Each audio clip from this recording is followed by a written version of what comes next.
everyone.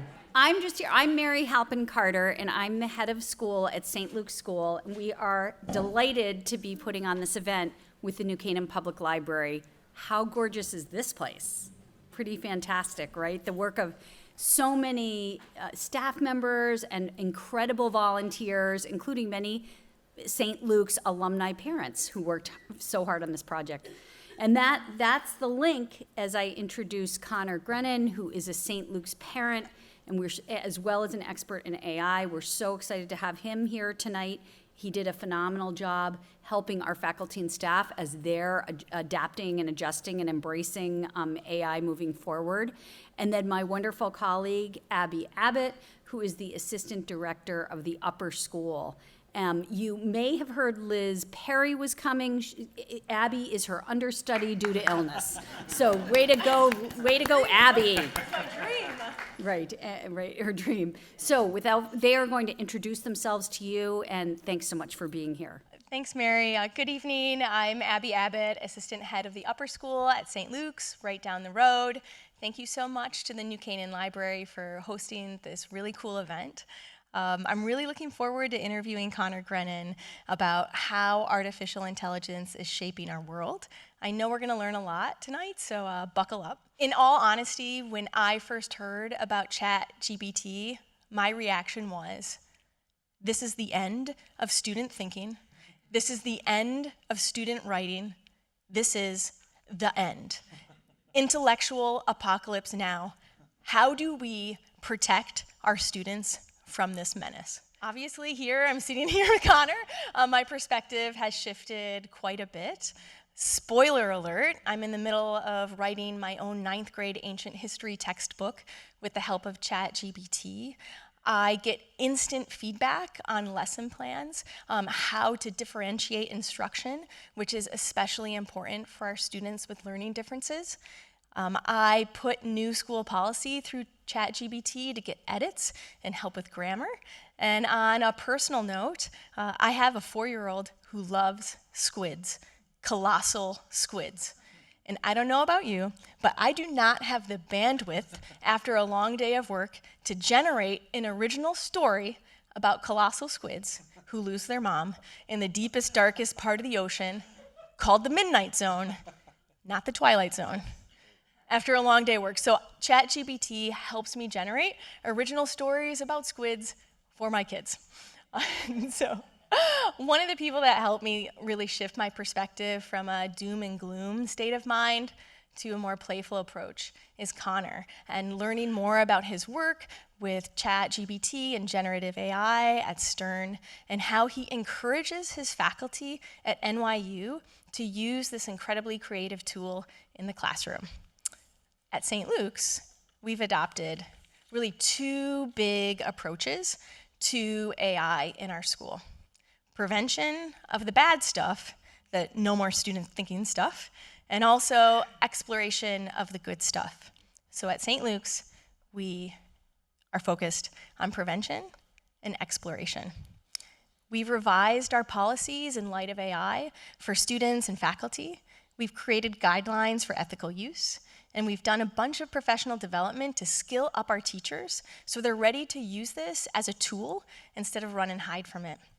We've also made adjustments like adding a second round of parent-teacher conferences, because one thing AI can never replace is human connection and human relationships. So even as we lean into tech, we're also doubling down on the human-centered parts of school, the best parts of school. So we're using a both-and approach. And Conor, tonight, one thing I'm really excited to talk to you about is that both-and, that balance. How do we live a life that embraces this new technology while staying deeply centered in that human connection piece? And you and I got to know each other last year as #1 middle school volleyball fans. Conor as a parent and me as a coach. And this year, I have your son in my ancient history class. But what we're here to talk about tonight is much more connected to your professional role as Dean of Students at New York University's Stern School of Business and the leader of generative AI at Stern. So Conor, Let me start by asking you to tell us a little bit about your role at Stern and what got you into AI in the first place. How's that? Oh my gosh, I sound amazing. Thank you. Yeah, so again, I'm Conor, Grennan.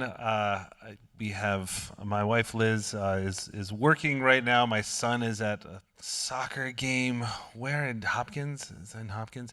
My daughter's at volleyball. So otherwise, I do have a loving family that would otherwise be front row. But yeah, so I'm the Dean of Students for the MBA program at NYU Stern, obviously in New York. But the way I got into AI, and I hope this encourages people. I have no technical background. My background is a writer. I am a writer, and when my wife met me, she met me in Nepal. I was taking care of orphans. So that's about as little technical background as you can possibly get. That's me. So in case you think, oh, well, AI is for technical people, it is not. And I'm just going to say this to you good people, I don't tend to announce this because this is part of my job and you never want to admit that, you may not be good at your job. But here's how I got into the AI space.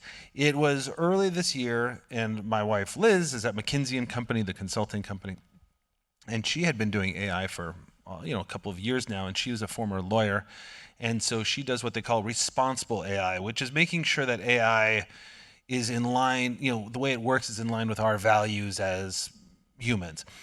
And ChatGPT came on the scene, and she said to me, hey, have you seen this? And I'm like, no, I haven't seen it. And again, this is months ago. So you think of somebody who would be up here, portrayed as an expert, would be doing something for years. Months ago, I learned about all this. And she said, you should really look at this because I think it's really going to disrupt a lot of things, including education, probably at the forefront of all those things. So I did, and I started messing around with it. And if you haven't used ChatGPT, it essentially looks like Google, right? I mean, if you know what Google looks like, it doesn't really say anything. It's just like a box. And you're like, well, what should I type into this box? And so I was like, well, I didn't really know. So the first thing I typed in was, write me a poem about, butterflies. And it's like, brrr, and it wrote the most amazing poem about butterflies I'd ever seen. I was like, that was weird. And so I thought, well, let's up the ante. I was like, so my daughter Lucy's in 7th grade, and she's like, tell her to write about vampire butterflies on the moon. I'm like, okay. So then it wrote about, rhyming everything. So after just a few minutes, I was like, well, if it can do that, I was like, explain string theory to me. So it did that. I'm like, okay, explain string theory to me as if I was 12. It did that. And I said, explain string theory to me using the analogy of balloon animals. It did that. And I'm not saying it does it instantly. So if you haven't used it, it's one of these things that's so mind-bending. So to answer your question how I got into it, I was completely floored. And so, and I'll go on a little bit because I think it's relevant. So I was like, okay, we have to do something here because first of all, our MBA students who are about 28 years old really need to know this because it's going to change everything. And also our faculty needs to know it because probably at this moment, the students are all getting assigned papers like, hey, maybe not in the MBA program, but in high school, write a 5-page paper about Hamlet. And you can just say to ChatGPT, write me a 5-page paper about Hamlet. And before, it writes faster than you can read the paper, and it gives you a 5-page paper about Hamlet. So I was like, this is trouble.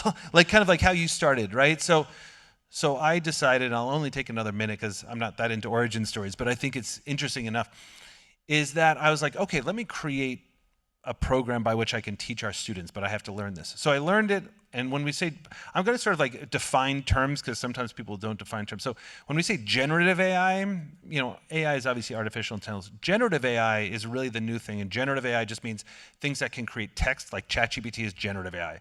Or when you see fake images, like Donald Trump getting carted away and hanged, those kinds of things, that's also generative AI. It just means AI that has been, generating, it sort of generates something new. So that when we say generative AI, that's what we're talking about. So I was like, okay, so we got to figure this out. So I started teaching the students, and I started reaching out to heads of companies in New York, big financial firms, big, huge firms, and saying, hey, this is a huge tech. What are you guys doing to, use this to change your workforce? And they all said, and this is just a few months ago, they're like, well, we're not really using it. And I was like, oh, wow. So lest you think that you're like really behind, everybody is behind, everybody. So don't think like, oh, I'm so behind. You're not. But so what happened was that they then asked me, well, could you come and teach us how to do? So that's how I started sort of working with companies and going out and actually training companies in how to use generative AI. So sorry, that was a little bit of a long origin story, but it's just worth it. The take-home point here is that I didn't know what this thing was back in like January, literally. And now here I am on stage talking about it. That's how quickly you can go from not knowing anything to becoming an absolute expert at it. So because this tool is so new and cutting edge, my guess is there are a lot of misconceptions about it. In your mind, what is the biggest thing people get wrong about AI? Yeah, and hopefully we'll have some time for Q&A at the end, because I'd love to hear like, your questions about sort of like where you are, because everybody's going to be at a really different spot around this. So I'm just kind of guessing what some of the misconceptions are. They're the misconceptions that I've heard. So one is that it's going to destroy humanity. So fingers crossed it doesn't. I can't say for sure, but I will say that having studied this a lot, I don't think it's going to destroy humanity. So let's start there. I guess number two is that, one of the reasons that people don't really, always use it is they think it's like techie, right? Like you have to be something, kind of technical. Which makes sense because every tech in the history of tech has been techie, right? I mean, in history, anything that you've ever had to do that even seemed a little bit technical, believe me, my kids, I don't know what stage you guys reached when you reached this. For me, it was probably 2 years ago that I was trying to fix something and my son's like, just give it to me. This whole moment where like your kids know more than you, I'm like, well, there goes that life, So anyway, so that happens very quickly. But here's the thing about this. Not only do you not have to be, well, think about how techie you have to be to use Google, right? It's exactly that techie. You have to be that techie to use the same level of techiness. I'm saying techie a lot, but here's the point. When you use this thing, if I'll have people in a room and some of them are like technical experts, and then I have other people in the room and they've literally never used it before, but they're sort of creative or intellectually curious or something like that. I would venture to say that at the end of the day, the non-tech people will be using it better than the tech people. That's not an exaggeration because again, all it takes is your ability to use Google and that's the level. Wait, well, let me first, can I just kind of ask you, is that your experience as well so that they don't think it's just me saying this? Absolutely, and I think one of the things that really helped shift my thinking more in that direction is your point. Conor came and talked to the faculty last August, so not very long ago, and one of your big points was talk to the chatbot as if it were human. So if you can formulate a question, if you can have a conversation with another human, you can use this and you can use it as a powerful tool. So in terms of ease of access, in terms of getting up to speed very quickly, I'm hard pressed to think of another tech tool that has that quick of a learning curve. Yeah, and then you could even argue that there is no learning curve, right? I mean, to your point, the single best thing you can do, and I really encourage you all, if you haven't tried something like ChatGPT, start with ChatGPT. Don't worry about anything else we're going to say tonight. You can just Google ChatGPT, try it, and just talk to it as if you're talking to a person. Now, that's hard, right? So why is that hard? Why doesn't, if you're able to talk to it like a human, why aren't we all just using it? Well, here's the reason. The reason is, it doesn't look like a human. And the brain doesn't really let us talk to it like a human because in the same way that you might say, hey, talk to this baby like a college professor all day, try that, like that will last for, a few minutes. You'd be like, hello, Professor, Schmiggles or whatever, and then, you might say, oh, you're whatever. And after a few minutes, you'll start talking to your baby like a baby because, you're not a sociopath, right? So why is that? It's because your brain does a few things really well, right? It like automates things, it predicts things, it processes. And when it sees a baby, it knows you don't have to think, you're just going to talk to it like a baby. ChatGPT looks like your laptop, so you're going to talk to it like a machine, and you're really going to talk to it like Google because it looks exactly like Google, so people treat it like Google. So I would say in terms of other misconceptions, you may have heard that you can't really trust it, right? You can't really trust it because it gives you false information. In the business, they call that hallucinations. They say it hallucinates. And a couple of things about that. Number one, it hallucinates a lot less than people think, especially because there's even news out today that it's getting better and better because it's all connected to the internet. It's just getting very, very good at not hallucinating. It does sometimes, but the early days where that really made big news, people said, well, I'm not, really going to use it. That's another big misconception. And I'll say just the other misconception because I saw it in a statistic recently. Of course, because it's technology, younger people are going to crush us on this, right? We know that. We've ceded, the planet to them. Like, we're good. But in this case, I'll just say this: the reasons why sort of we in the older generation aren't using it is because it's something like 40% or something don't really see any value in it. And that's the really interesting thing. And that's what, we'll sort of talk about probably a little bit tonight. Like, what do you actually use it for? When I first started using it, when my wife Liz said, hey, you should try this thing. And I was like, well, are you using it? She's like, yeah, I'm using it like 30 times a day. And I'm like, for what? Like, what are you using it for? This thing that you can talk to and it will talk back? Like, what? And now I use it like 50 times a day. And people say, like, for what? And it's almost easier to sort of, well, we can kind of get to that. I want to sort of stay for a second on just like other misconceptions. But, again, when we have time for some questions and everything else, by all means, like, tell me your misconceptions and we can. By the way, if you guys are standing in the back and you want to sit, everybody's gonna wave you in and say, come sit. No reason to stand unless you want to stand next to the cheese, which I also totally get. Anyway. Conor, you obviously work in higher ed, and I'm wondering, in your conversations with other universities, what are other universities doing? How are they using it? Are they adapting, or are they choosing to put their head in the sand and ignore this? This is such a good question. This is why I was really taken aback. So our two kids are at St. Luke's, and when St. Luke said, "Hey, would you, we've been talking since the spring, I think," and said, "Oh, will you, kind of come in and talk about it?"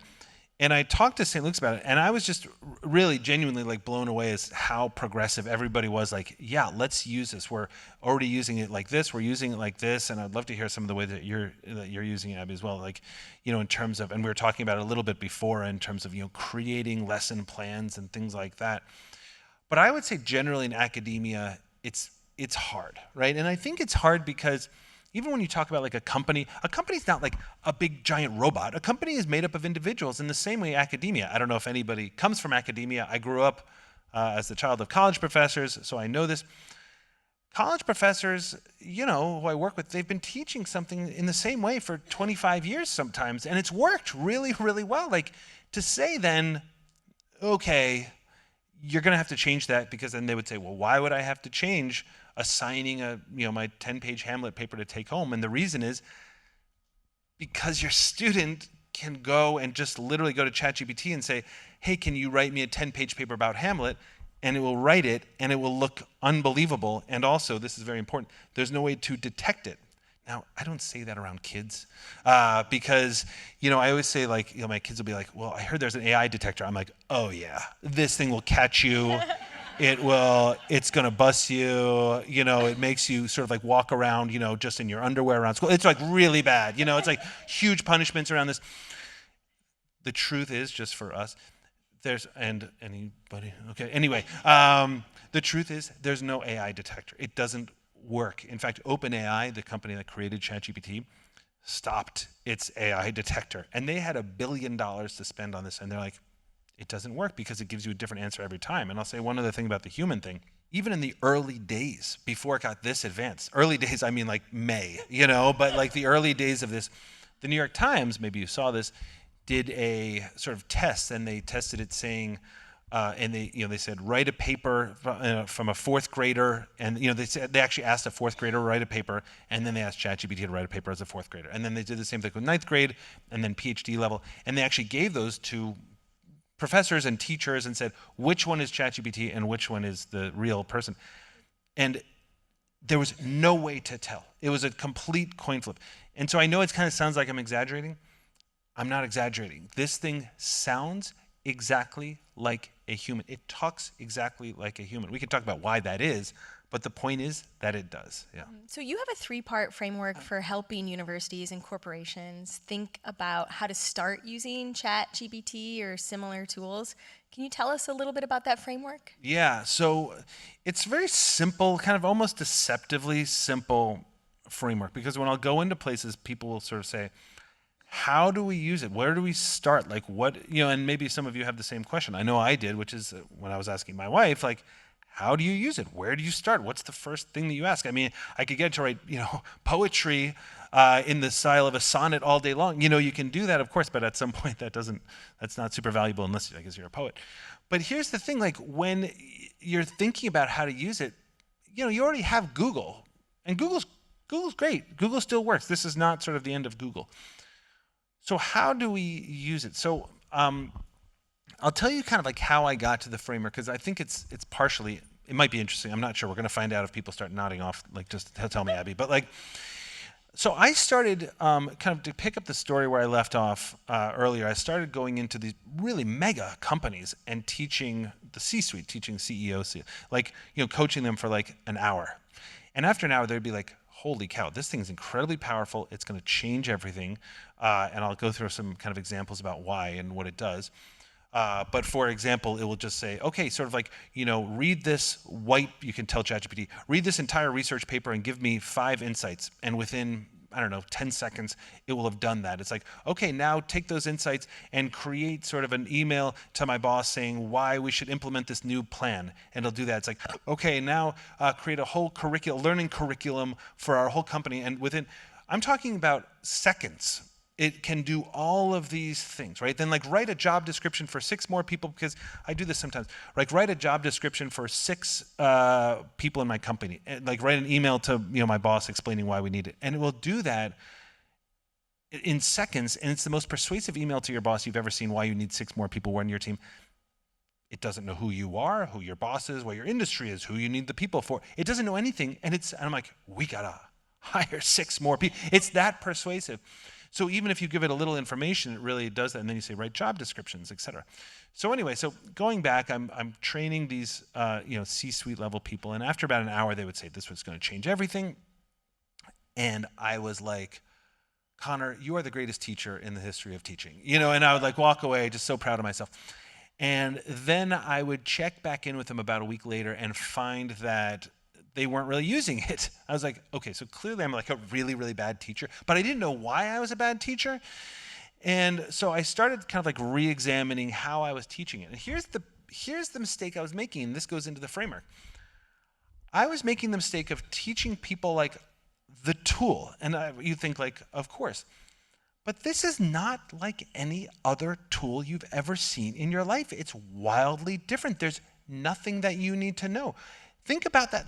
Almost anything, you need to know something. If you're teaching, French or calculus or Excel or something, you need to build things, that. This, all you need to know is how to speak like a human. I'm not, right? We're not exaggerating. That's all you need to know, right? So I thought, okay, so I'm doing something wrong. If it's that easy to use and people are not using it, then there must be something wrong. And that's when I started talking to people who really understand the brain and neuroscientists and things like that. And somebody said to me something really interesting. They said, I think the problem is that it's not about the tool, it's about our behavior, right?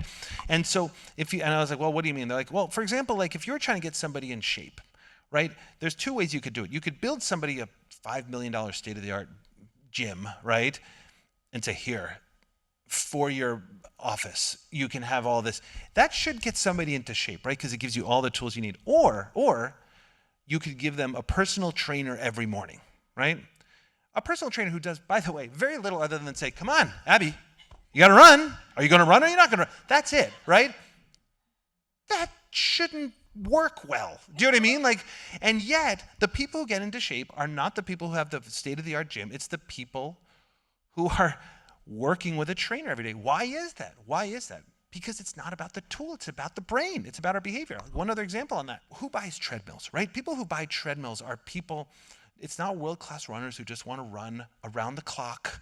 It's people who want to, beach season is coming up, you want to get into better shape or you want to get healthier. And the treadmill arrives and you're like, I'm going to run every day. And then you get on that thing, or I get on it, and my brain is like, I don't want to run, and you get off but you have a treadmill. It's about the brain and behavior. So that made me change the whole framework of teaching this away from what the tool is and into how we operate as people. And so usually I'm teaching in a corporate setting, so I would teach it like, how do you work? So real quickly, the framework is sort of like, start with like learn. So it's only 3 parts. It's the learn, execute, and strategize. I can tell you in 2 seconds.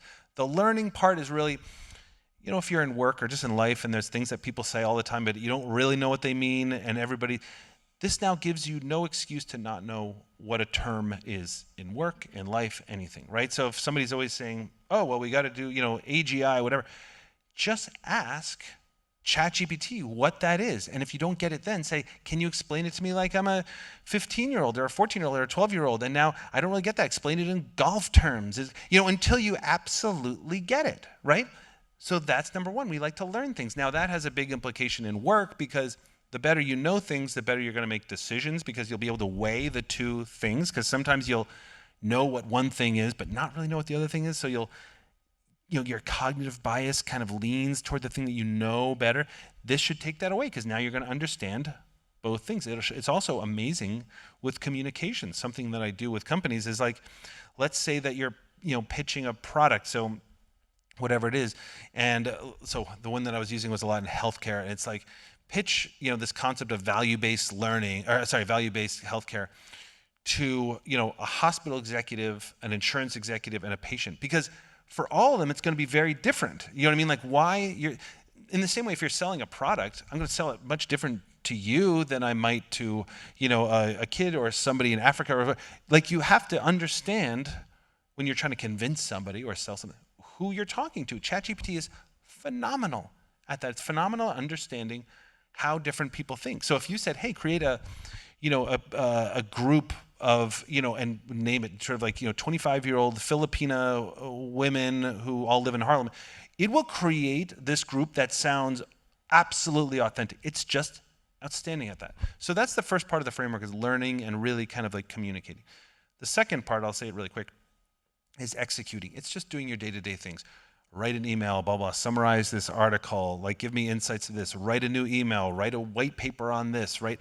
It's just your flow of work. Write job descriptions, give me the job descriptions, write it up for HR, write or in education, as we were talking about, write a whole lesson plan for ancient history. It just does it like that. And then the third part is strategizing, and just real quick on that, is it's for the big things, right? If you say, hey, I really want to solve this giant problem in my life. If you just say that, it's not going to give you a very good answer. It will give you something very, very generic. Like, hey, the example sometimes I give is like, I want to start a telecom company. ChatGPT, by the way, is always like, you sure? Because that's hard. I'm like, I am sure. It's like, okay, and it'll say like, okay, Conor, you're going to need a business plan, you're going to need marketing, and you're going to need people. I'm like, yeah, what? Like, it's so dumb, right? All of a sudden it turns into this total idiotic, simple, basic answer. And that's because you've asked it a question that's so big that it doesn't know where to start. So what you do is then you sort of like just kind of keep on digging deeper. It's like, tell me about the marketing. Okay, well, here's some plans. Tell me about that part of the plan. Okay, well, here's the thing. Tell me about that. And so you keep going deeper. So that's very quickly on sort of this 3-part framework. But could I say one other thing on all that? Yes. Thank you. She said, if you get bored, tell Abby. You tell Abby. Here's why it's so hard to use. And I don't mean hard to use, because the way Abby and I are talking about it is all you have to do is talk like a human. Well, duh, right. If you can do that, great, go to it. But when people say, well, how are you using it? Here's why I think it's hard. If you went like back in time or something like that, and when people lived with candles or whatever, I don't know what age that is. But anyway, and you brought like a light bulb to people would be like, this is amazing. This light bulb is incredible. Like, now I can like read at night, I can work later, I can, put my kids to bed. Like, a light bulb is unbelievably practical. It's unbelievably practical, right? And everybody would praise you to high heaven, and you'd be, you'd just be seen as like, the best human that's ever lived. That's a light bulb, right? So imagine now you go back to that era or whatever in like a month and say, okay, I have something better. I have something better than a light bulb. People are like, can't wait. What's going to be better than the light bulb? Because this is magic. And you say, I have electricity. And people are like, that sounds amazing. Yes, we want that. And they'd be like, so how do you use that? Well, that's the question, right? What would you say? What would you say to how do you use electricity? I would posit that the answer to that is, well, what do you need to do, right? So like, because if you say, oh, you get to heat your house, and then you're talking to somebody in Saudi Arabia, people are like, I don't need to heat my house. Do you know what I mean? Like, you're like, okay, so if like you need to heat your house, you can heat your house. If you need to cool your house, you can cool your house. If you need to sort of like use it for, powering motors or powering assembly lines or flying a plane, electricity is all about powering, making your voice louder, like this is through electricity. It depends on what you want to do. It depends on you. You can't just say, light bulb, what do you use a light bulb for? To make things brighter. Right, okay, so a light bulb, what does it replace? It replaces the candle. Right. What does electricity replace? And yet we use it every day, right? You guys are using electricity nonstop. You're going to drive here and home on electricity. You're going to, flip on your garage door is going to open automatically because of electricity. You're hearing me because of electricity. And yet, so when people say, how do you use electricity? It's like saying, how do you use ChatGPT? Here's why, because usually artificial intelligence is wrapped up in your iPhone. It's like in the spell check, it tells you exactly how to use this artificial intelligence. Artificial intelligence is all around us. Again, like spell check on your iPhone, that's artificial intelligence. But you know exactly how to use it because it's telling you how to use it. You've misspelled rhythm. Hardest word to spell. Rhythm? Come on. Anyway, point being that like it's going to give you that red squiggly line or it's going to change it for you automatically, whatever it is. Generative AI, what essentially you're doing, and then I promise I'm going to stop talking. I promise. We're going to hear from it. It's like ripping the user interface off the thing, right? It's like, okay, here you go. Here's the electricity. That's why it's a little hard. So when you start thinking, how should I use this thing? Here's what I'm going to encourage you to do. What are you doing? Like, what do you need to do? Try it. Why kids are so good at this? Here's why kids are so good at this. Because kids aren't afraid to, you've probably seen this a ton. Kids are not afraid to ask, I wonder if it can do this. I wonder if it can, you know what I mean? Like they're amazing at it. Like, you teach my son Finn, like, and Lucy and these kids, like, they're all just like, I wonder if I could do this. And they produce the most amazing things because they're just like, let's try. So, I'm not saying go home tonight and do this or anything, but go on there and just think, well, what am I just trying to do? So let's say I promised I would stop talking. Can I say one more thing? One more thing, promise. Let's say you're like, well, I'm not using ChatGPT, I'm trying to plant flowers. Ask it. Say, I live in, Fairfield County, Connecticut. I want to plant flowers. It's September 26th, 27th, whatever it is.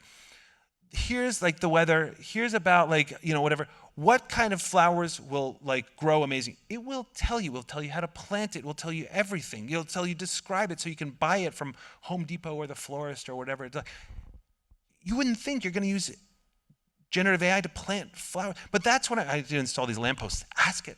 I got to install these lampposts. Or even, and I use this, I'm not, sort of be vulnerable for a second. Like, I've also used it, like, if I'm kind of feeling down or something like that, I'm like, hey, could you be in the voice of Tony Robbins and tell me why I'm going to crush this day? It's like, hey, Connor, you're going to, like, you say, or you know what, be Abraham Lincoln, inspire me. Connor, Foursquare. Do you know what I mean? Like, it's incredible. It can mimic any person in history. Abby, sorry, you go. Don't encourage me. Conor, that's all great and very exciting, but can we get back to the doom and gloom for a moment? When I said the end of student thinking and the end of student writing, I saw like 6 people look me in the eye and give me that knowing head nod. So one of the questions I'm really wrestling with, as been teaching for the last 20 years. I'm a history teacher. I think writing is important. I love coaching students on how to package their ideas in a persuasive way. I think it's a tool for critical thinking. Is the teaching of writing going away? What do you think? It's actually a really good question.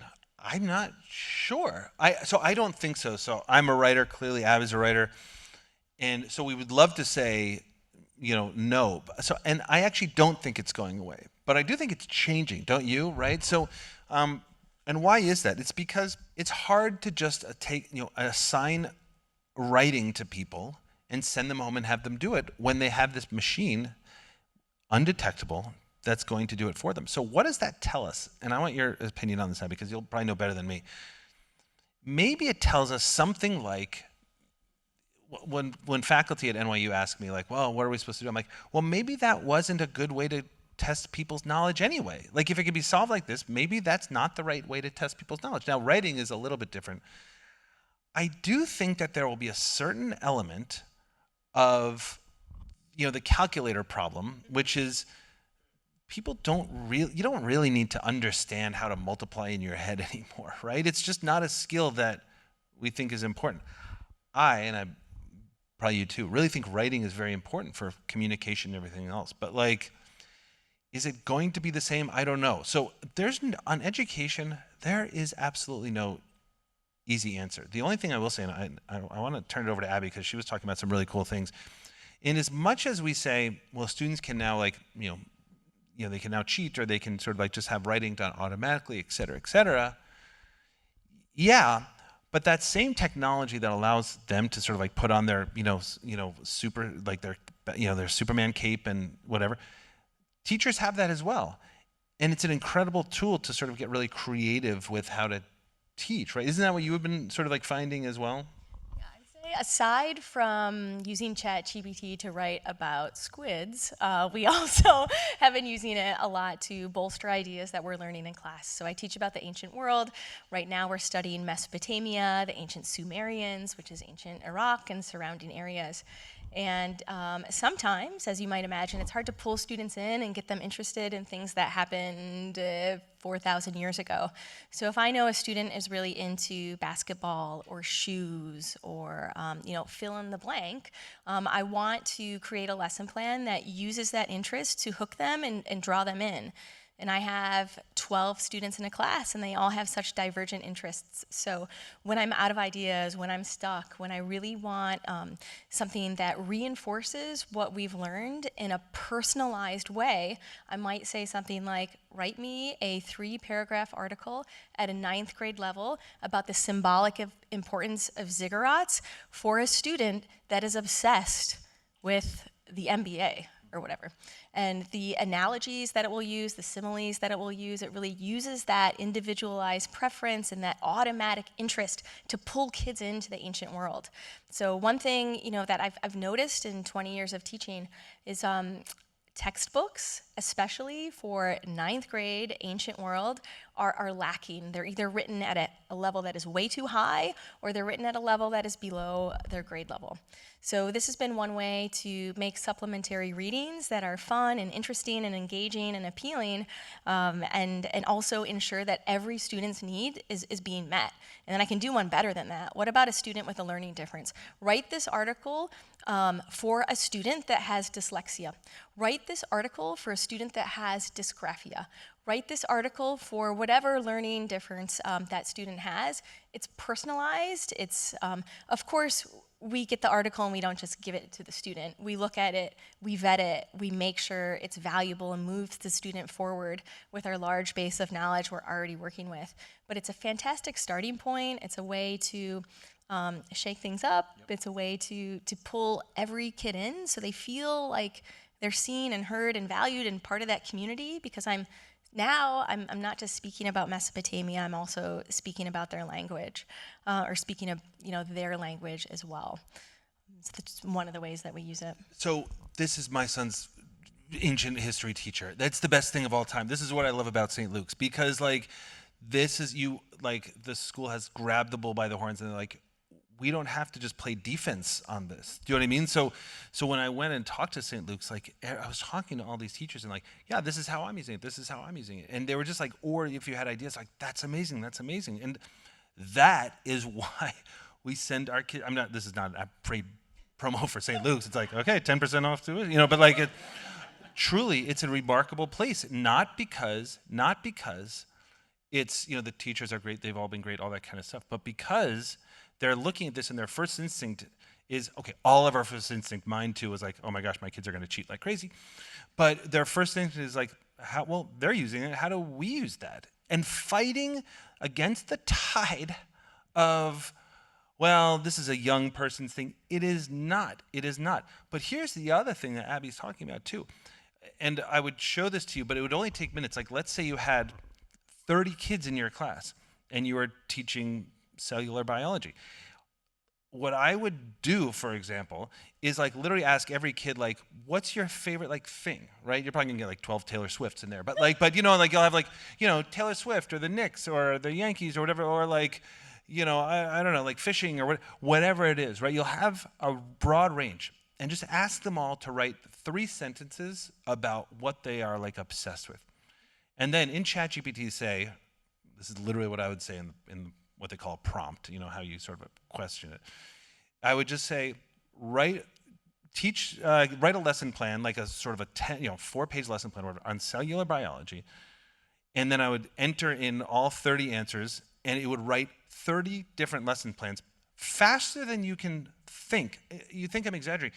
It's like that. All about, how it relates to, like, it's like, Taylor Swift is the nucleus. And if I knew anything else about Taylor Swift, I would say it right now. But like, but so what I did, and I think I did this on stage, I think I did this when we were there. I was like, one of the cool things that I do is like, I was like, okay, so I know cellular biology seems like it should be really interesting. I don't know if there's a biology teacher in here, by the way. I'm sure it really is interesting. But anyway, like I would say, like, create in Marvel, like the Hulk, Iron Man, all that kind of stuff. Like write a cinematic battle of, making the parts of the cell different Marvel characters, and have like the viruses as the villains in the Marvel universe. And it is unbelievable. It's like, well, the villain Loki is kind of like the virus because it can shift. Like it really actually nails like which character is like which part of the cell. And then it literally writes you a battle scene. Tell me a kid that's not going to read a battle scene, a bespoke, unique battle scene that it's just created with Marvel characters, as opposed to a textbook. Not that there's anything wrong with textbooks, in case there's any textbook authors out there. But just like, it's just easier to read. It's easier to process. This is how we learn. And so to the point of, does it crush writing? It probably will, right? Let's be honest. It probably will change writing dramatically, except for people that really want to write. I'm a writer. You're a writer. We love writing. And there's a lot of people out there that still love writing.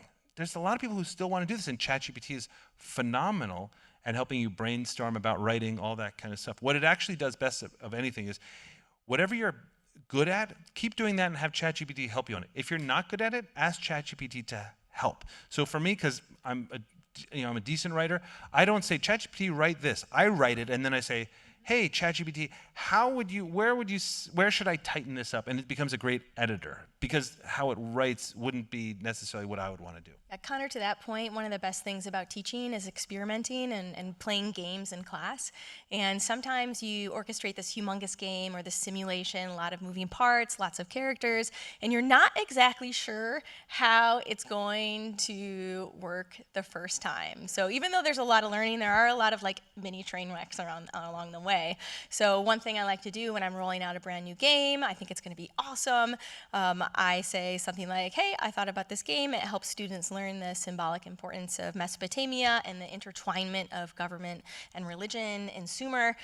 Can you look and see where I might be missing something, or where students are going to be confused, or where instructions aren't clear, or there's, and I'll say this, clearly going to be a train wreck in class. And it will pick up on that language and understand that's a euphemism for like, learning's not happening. Kids are confused. And it will catch a lot, not all, but that's still part of the fun of teaching. And it will help clean up that game before I roll it out for the first time. So I'm maximizing time with the students and doing a little bit less of the, oh, wait a second, everyone stop. Okay, stop, sit down, back up. So there's a lot of editing that can happen. Yeah, that's exactly right. And because, and I think what Abby's getting at here is, and this is what I love when we were working over at St. Luke's on all this too, it's like, you said it in the beginning too, like this is about human, like you have to keep a human in the loop. All this is going to do is augment what you are good at. Do you know what I mean? So it's like, it's making you better in the same way electricity makes whatever you're trying to do better. Like you could cool your house by the shade, or you could do it by air conditioning. Like you could power this plane by like, pedaling or whatever, or you could sort of like use a jet, right? So it's that, right? It makes it better. But in order to make something really good, it needs this kind of creativity. Even if you're asking it to, hey, help me brainstorm some ideas, you still need to sort of like jump in there and be like, actually, tweak it so it's like this, tweak it like, so would you say that it's like a partnership with it, right? That human connection. Let's talk about bias for a second. I know if you've been following this in the news, one of the criticisms about AI tools is sometimes there's a bias that shows up in some of the answers. So what are some examples of that bias we should be on the lookout for? Gender bias, racial bias, and what can we do as users of that tool to mitigate the effect? Yeah, so to give you a sense, This has been in the news a little bit. It's just, it shows up a lot when you do image generation. So there's certain tools. It's now built into ChatGPT actually, but like you may have heard these names before, like Midjourney or DALL-E or something. But again, when you see these AI created images that look exactly like a human, or exactly so real you can't tell the difference, those are generated images, obviously. Here's the problem. If you say something like, okay, show me a group of 10 gang members, it's gonna be all black men, almost for sure, right? And if you show, I'll tell you, I was trying to create images around, what was it? It was like a woman sort of like superhero, right? For this thing I was doing. It was impossible, unless I really worked at it, to not make that like an over-sexualized, picture of a woman superhero, right? It was just really like that. So, and again, sort of like anything that's even slightly coded, show me an inner city, blah, blah, blah, right? So here's the thing about bias. You have to sort of like really, guide it to say, show me a, diverse group, or, you have to sort of like really guide it to what you want, number one. But number two, something about bias, the bias is not the fault of the AI, right? The bias is the fault of us, right? I mean, because all it's doing is looking at the whole body of work on the internet and saying, well, what do we see? Here's the other thing, like if you ask it for like leadership tips, right? Give me the top leadership tips of the 10 greatest CEOs of the last 50 years. Who are the greatest CEOs in history? White men. Why? Because that's who people hired to be CEOs, right? So you have to sort of account for that. If you want more diversity of perspective, say like, hey, can you give me a sense of like of some of the great Latino women leaders, and or diversify and sort of show me how you're. That's another thing, by the way. This just a paper just came out to say that if you tell ChatGPT to take a deep breath and think about this step by step, the answers are way, way better. I don't know why. Nobody knows why. It's just weird.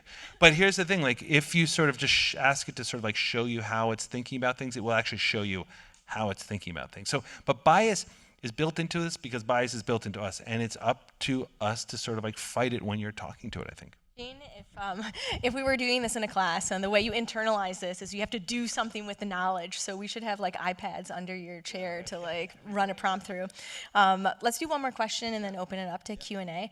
What about privacy? Can I put my credit card and social security number in this and see what happens? What do you think? Definitely. No, you can't. No, right? So this is the big thing. It happens in business a lot. So I work a lot with healthcare. I work with banks and things like that.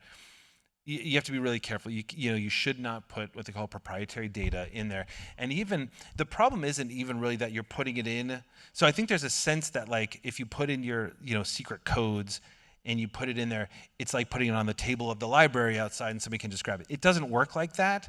So if you have put in like your credit card information, it's okay. Nobody can get that out. It doesn't work like that. It's not trained like that. It's not like somebody can grab it back out. It's trained on how you have talked. So it just knows that credit cards now have numbers, and you have reinforced that for it.